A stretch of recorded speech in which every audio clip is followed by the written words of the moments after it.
Hello' friends, স্বাগতম জনাইছোঁ মোৰ চেনেলৰ অন্য এটা ভিডিঅ'লৈ। বন্ধু বান্ধৱীসকল, অভিনেতা দীপাংকৰ ৰয় আৰু অভিনেত্ৰী জয়শ্ৰী বৰ্মনক আপোনালোকৰ কেনেকুৱা লাগে?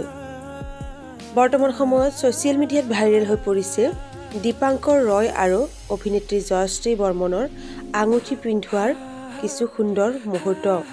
বন্ধু বান্ধৱীসকল, আপোনালোকক জনাওঁ যে দুয়োগৰাকীৰে আঙুঠি পিন্ধোৱা পৰ্ব সঁচা নহয়, এয়া মাত্ৰ এটা ভুৱা প্ৰচাৰহে। সম্পূৰ্ণ সত্য কি আহক আমি অভিনেতা দীপাংকৰ ৰয়ৰ মুখেৰে শুনো। মধ্যে আপোনালোকে গম পাই গৈছে যে এইটো এটা প্ৰমোচনেল শ্বুটহে আছিলে ভানী চিল্কৰ কাৰণে। মোৰ বিয়া পাতাৰ একো প্লেনিং নাই, মই এতিয়া বৰ্তমান বিয়া নাপাতো, কাৰণ মই ফিল কৰোঁ যে বিয়া বহুত ডাঙৰ ৰেছপনচিবিলিটি, যিটো ল'বলৈ মই এতিয়াও নিজকে ইমান ষ্ট্ৰং ফিল নকৰোঁ। বাট মই যেতিয়াই ডিচিশ্যন ল'ম আপোনালোকক মই নিশ্চয় জনাম, কাৰণ আপোনালোকৰ লগত মোৰ এটা বেলেগ ৰিলেশ্যন হৈ গৈছে। আজি অভিনয়ৰ লগত মই বহুত বছৰ ধৰি জড়িত হৈ আছোঁ আৰু আপোনালোকৰ ইমান মৰম পাইছোঁ, ইমান আশীৰ্বাদ পাইছোঁ, মই সেইটোলৈ বহুত বেছি happy. Thank you so' much for date.